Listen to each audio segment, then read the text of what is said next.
The best of Money Matters. The Big Story. Welcome to The Big Story. I'm Hongbin Jeong. From April 2026, adult educators in Singapore conducting SkillsFuture Singapore supported courses must officially register to continue teaching. And to maintain their certification, educators will be required to complete at least 40 continuing professional development hours and log 80 practice hours every 2 years. Now, these changes mark a shift away from the current one-off certification system, aiming to raise the quality of adult education and ensure trainers stay updated with the latest industry developments. So to unpack what all these changes mean for trainers, employers, and the future of learning in Singapore, joining us today to share more is Ives Tay, who is a specialist adult educator and independent workforce development consultant. Hi, Ives. Welcome to the show. Hi, Hongbin. Thank you for having me on your show. Thank you so much for joining us. Well, Ives, from April 1st next year, there will be a new mandate for adult educators for SkillsFuture Singapore. Let's start with the new requirements here coming into effect in April 2026. What exactly is changing for adult educators?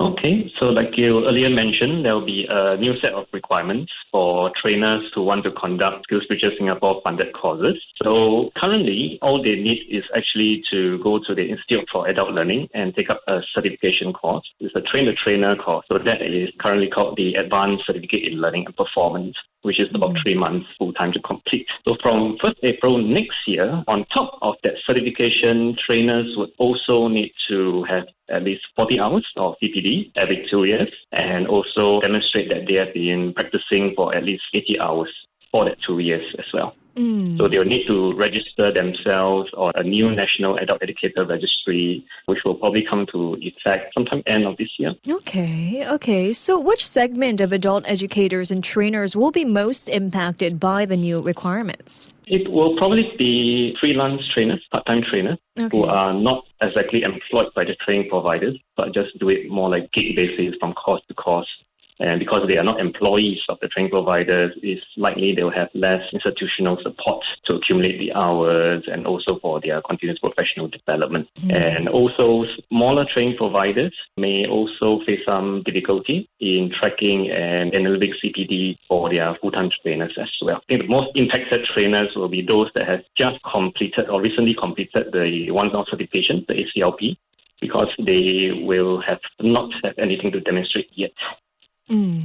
But why now, Ives? What's triggered the need to professionalize the adult education workforce more formally at this point in time? I think it's to actually deepen the professional standards of our adult educators. So this SSG system, SSG has just turned about 10 years, but the adult educator system has been ongoing for close to 20 years already. So although there is a current scheme which is more on a voluntary basis to professionalize the adult educators, this one is going to be a mandatory requirement.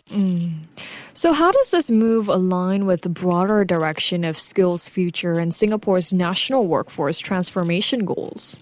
I think it's a timely initiative to ensure that all our trainers are up to date with their latest industry developments and also adult learning pedagogy. So it also, because of that, we also would, or SSG would also expect the learning outcomes for the learners would be better. And to stay registered, as you mentioned earlier, educators must complete at least 40 continuing professional development hours and 80 practice hours every 2 years. Now, currently, they only have to complete a certification program by the Institute for Adult Learning, as you've highlighted earlier as well. Well, Ives, then is the new mandate too much of a stretch from the current one-off certification? It's quite a big step, but a necessary one. So those adult educators who are already on the voluntary scheme will not be very much impacted because as part of that scheme, they would have to clock the CPD and practice hours anyway. But for those who are not on that voluntary scheme and who are actually new to training of adults, they would feel a bit pressurized to start clocking the hours.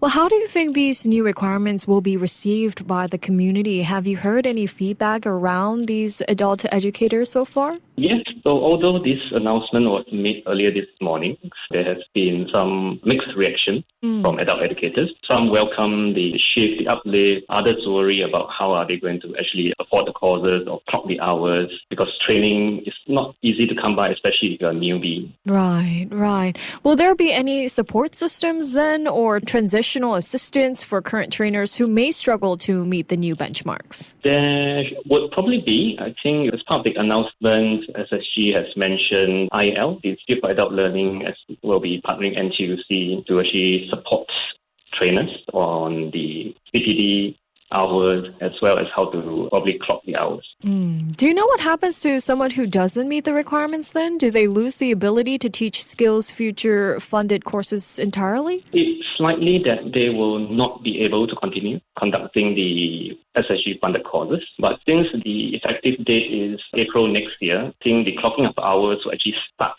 from next year, rather than an immediate expectation. Right. And looking ahead, Ives, what other changes do you expect from SkillsFuture? Do you foresee more mandates or reforms coming in the future? I would expect more changes. SSG has actually also recently suspended any approval of new courses for 10 months, which coincides with April next year. So we are likely to see additional changes to how they approve the courses and fund the courses as well. All right. Well, thank you so much, Ives, for joining me and for your time and your insights today. Sure, no problem. Thank you. That was Ives Tay, who's a specialist adult educator and independent workforce development consultant. This has been The Big Story with me, Hongbin Jeong. To listen to more great interviews, download our podcasts at audio.sg or download the audio app. That's AWEDIO, audio at the App Store and Google Play.